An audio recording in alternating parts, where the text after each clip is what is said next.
is yours. Okay, cool. Well, I thought I'd go with 3 of them today. One of them's super successful. I'll save that till the end, and really fun. But the first one, it's not only for teens. This one, it's one that it's really good for question formation, which is something I really focus on, especially teaching here in Spain. There are lots and lots and lots of problems with question formation, and I've done this activity with kids from 6 or 7 years old. I'm looking at the floor and down there, and I was doing the hand sign, all the way to teenagers There it that is. are really tall, There it is. and adults as well. And it's called "Why Is There a Monkey in Your Bag?" I like it already. It's pretty simple. You bring your bag into class.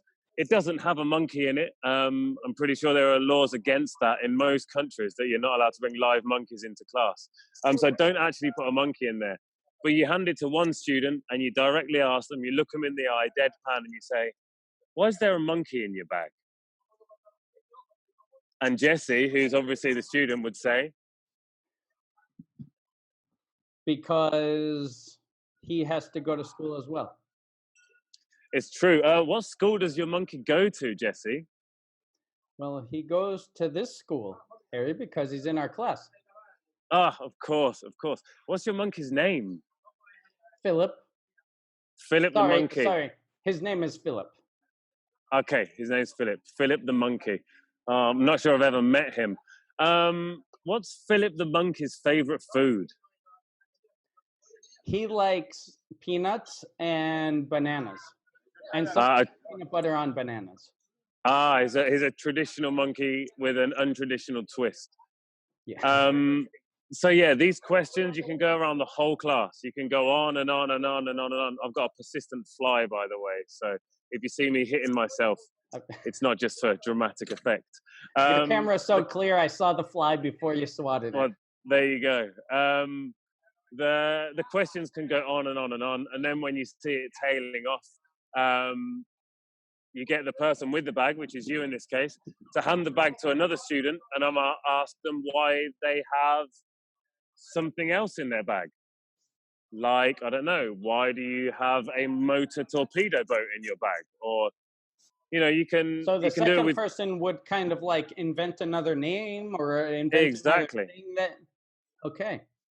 So then you can go around, and with kids, you can do it with animals. So you start with a monkey, and then Miguel passes the bag to Paula, and Miguel asks Paula, "Why is there an elephant in your bag?" And then they can go around, and you can really reinforce those questions, or they can invent their own questions. So it has that kind of that range, that differentiation, in that they can copy a question from before if they don't have the level.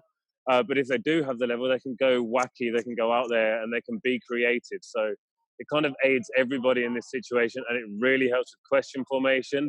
But also something else I really like to add into when I'm teaching questions is the reaction to the questions. So rather than it just being, what does he eat? Well, he eats bananas, sometimes with peanut butter. The reaction. A traditional monkey with an untraditional twist. So it's adding something. So rather than just asking the question, it's aiding that communication, like what you would need in a conversation. And you can start this from the time they're basically, as soon as they're speaking, you can introduce this game, and it's a lot of fun. And especially with your teens and your older students, try and stay away from certain objects, because they can think of a lot of things. I bet they can. I think one of the most common ones when they're around 10 or 11 is, "Why is there a poo in your bag?" Be prepared for that. That's got to be one of the first ones that somebody does. Yeah, it's usually maybe the second or third. Yeah, exactly. It's not straight away, but they usually get in there quite quickly. It gets to the smart kid, and he's like, "Why is there a poo in your bag?" And you can see he's been thinking about it the whole time he's had the bag. He's been sitting there thinking, I'm gonna say poo. And like, this is all ages.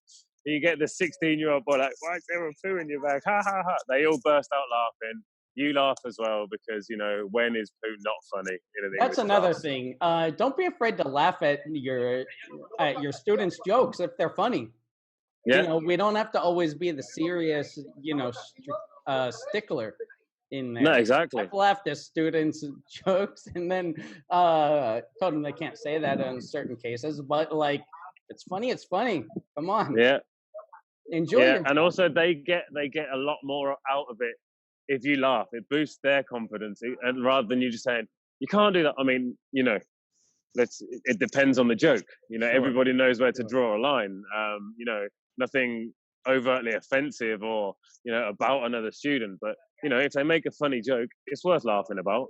And especially if they make a joke about themselves, that one's always good. Like, the kind of, if you do it, if you show that you can make a joke about yourself and laugh about yourself, when they can sort of do that and join in with it, it's really good. It's a big step. Yeah, and we don't even have to get too upset if they say something a little off color. Just a little look like, and a grin like, yeah, you can't say it. And make sure like, they know it's not appropriate. Yeah. And that's enough sometimes. Very nice. I love it. Why is there a monkey in your bag? And which also works with like unit vocabulary.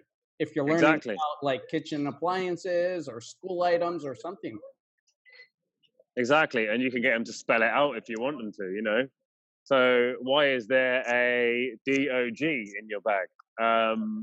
That gives that extra bit of thinking, and it stretches it out. This can be like a quick warmer, or this can be like a half an hour class activity, because that way everybody gets to have a turn, everybody's involved, everybody's thinking. You're writing them up on the board, or you can have a student be your scribe and they write the questions up on the board, or they write it in their book. So then at the end you can feed back, and it can turn into a whole big class activity rather than just a really quick one-off thing. Hey guys, I'm sitting here with my daughter, Sophia. She's recording this, and I just want to thank you for watching this video. If you like it and you want to see another video like it, then right next to me, you can click another video for a fun lesson idea or a teaching tip. And don't forget to subscribe and click the bell so you get new videos every week. Keep teaching and keep learning. Thanks for watching. I'll see you next time.